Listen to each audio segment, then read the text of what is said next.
Hello ladies and gentlemen, welcome back to the channel.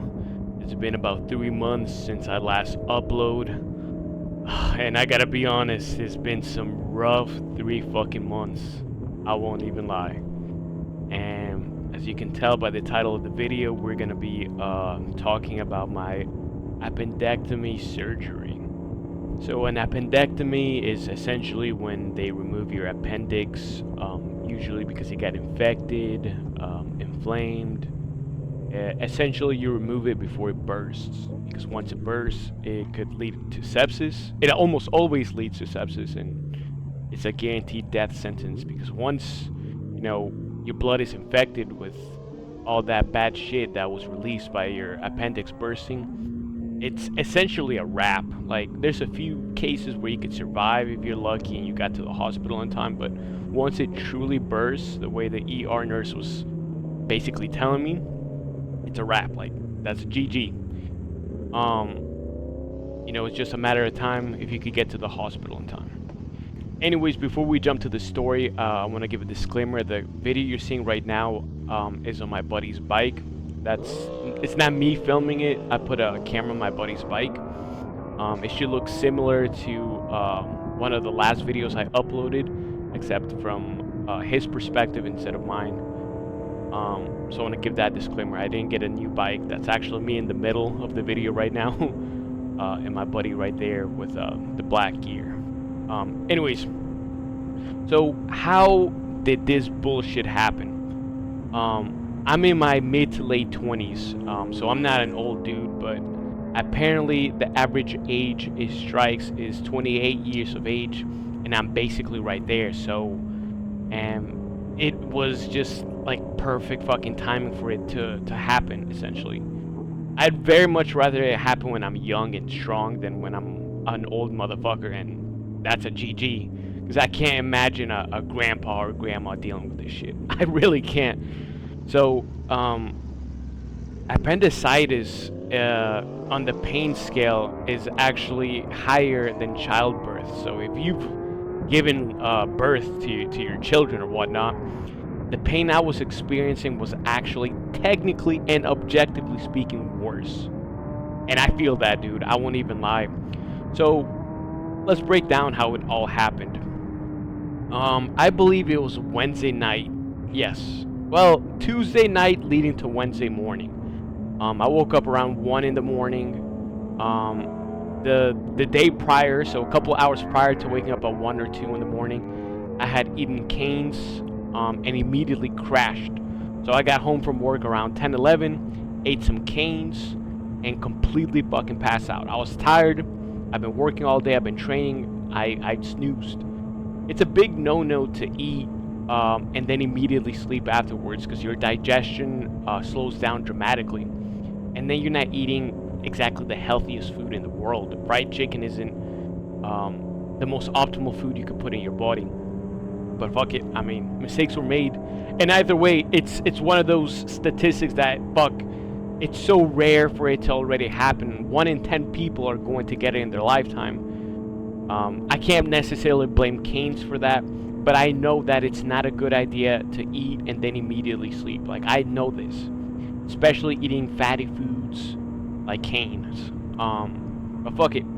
I slept. I was tired. I never thought that shit would happen to me, to be honest. Which is, again, the mistake I tell everybody not to do with girls is never think that shit can't happen to you. But now I'm telling you, don't think that with health neither, because that shit absolutely can and will happen to you.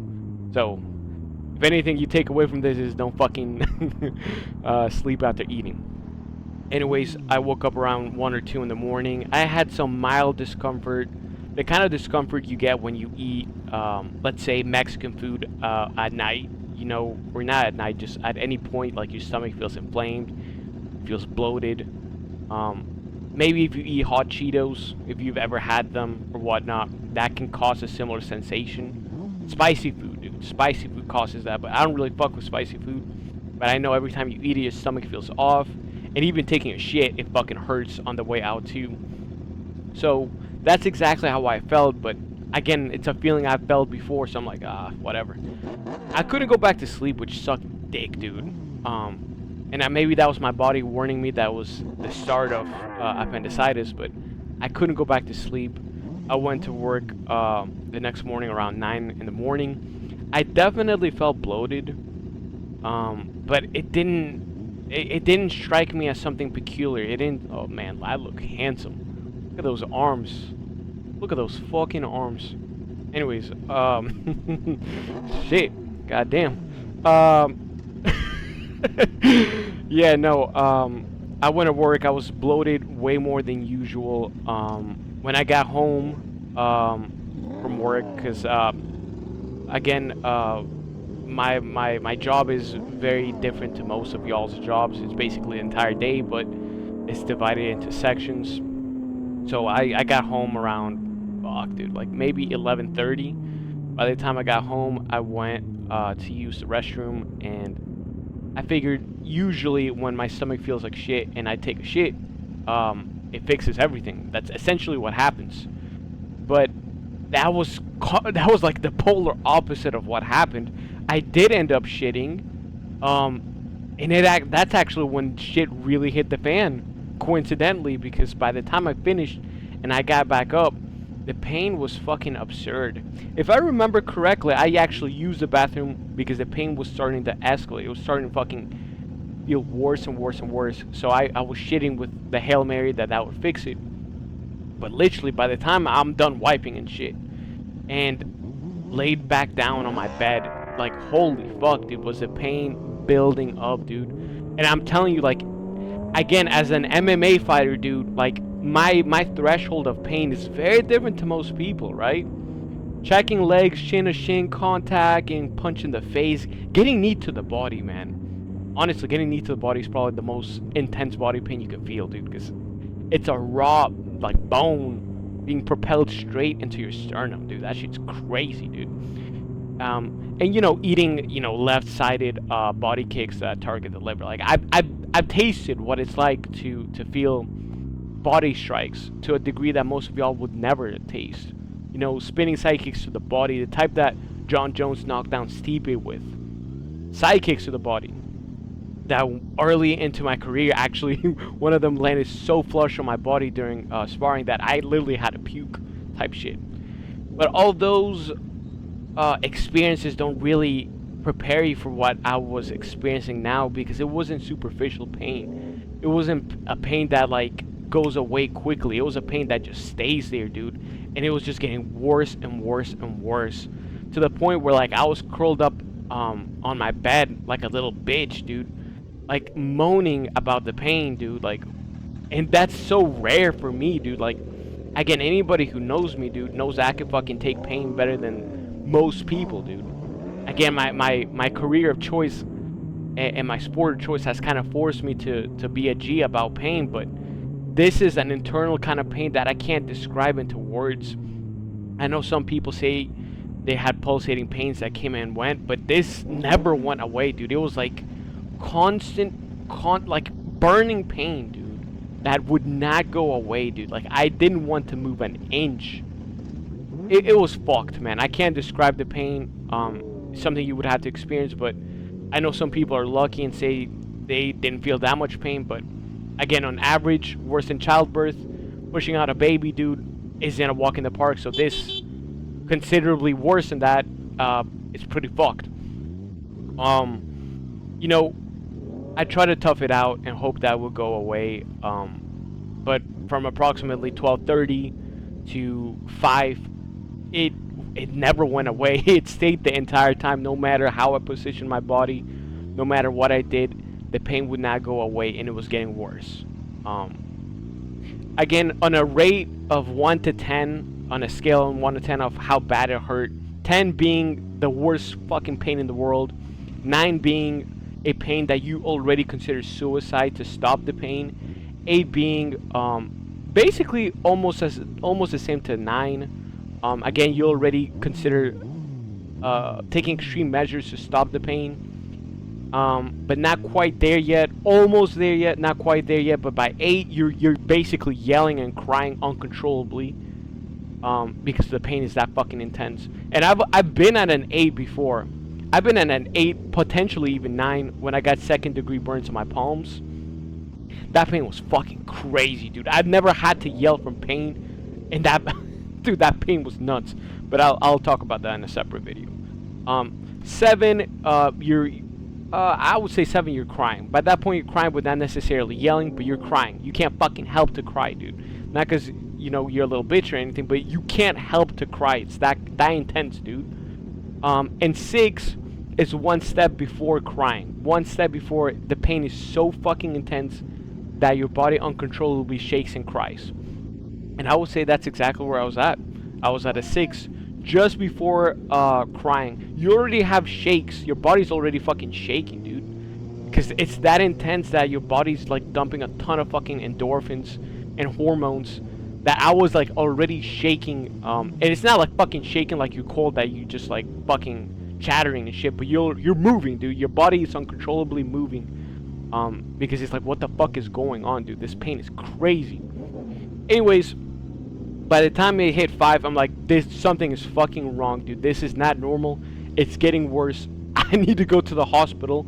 And you know, I was a G about it. I started pressing down on my stomach, even though it was causing insane pains, to try to pinpoint where the fuck it was at. Because I was asking ChatGPT. ChatGPT predicted that it was fucking you know, just maybe trapped gases and whatnot because you ate late at night.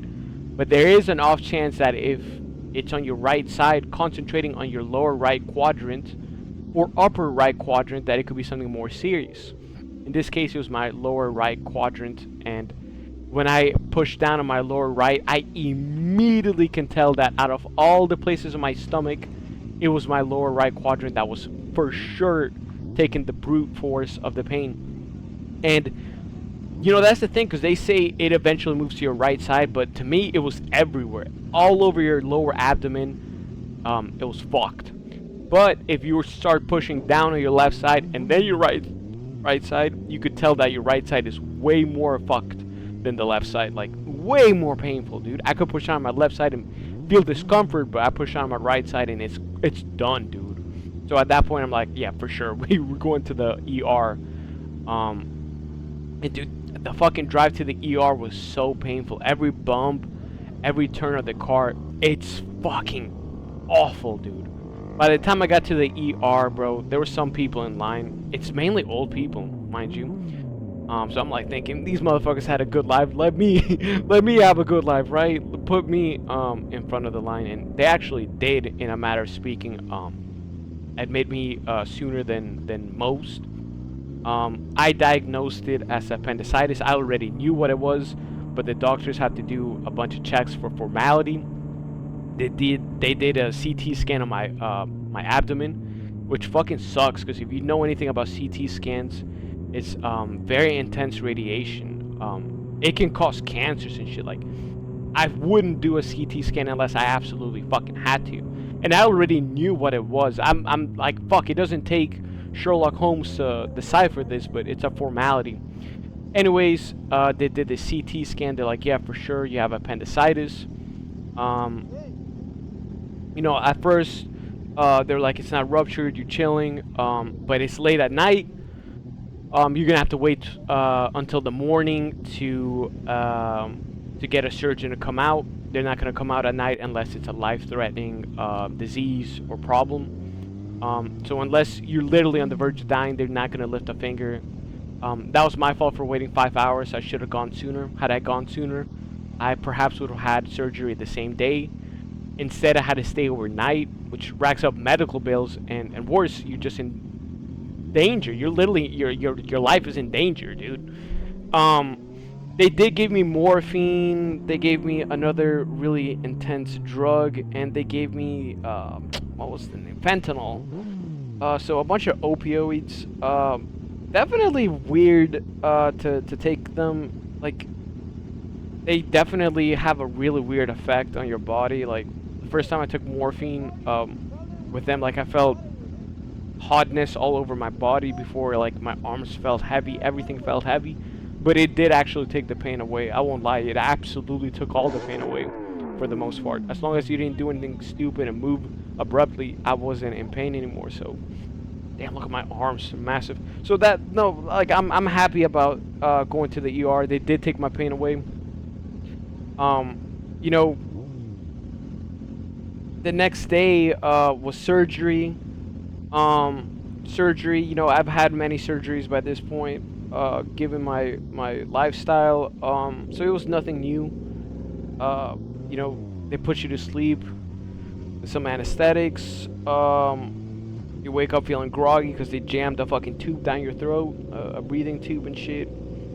And you know, since you're so loopy, you don't really feel the pain post-surgery. I didn't feel it till the next day. The next day after surgery, it was very painful, dude. But the nurses, I stayed one more night there. The nurses were pretty chill. They kept giving me morphine to keep the pain away.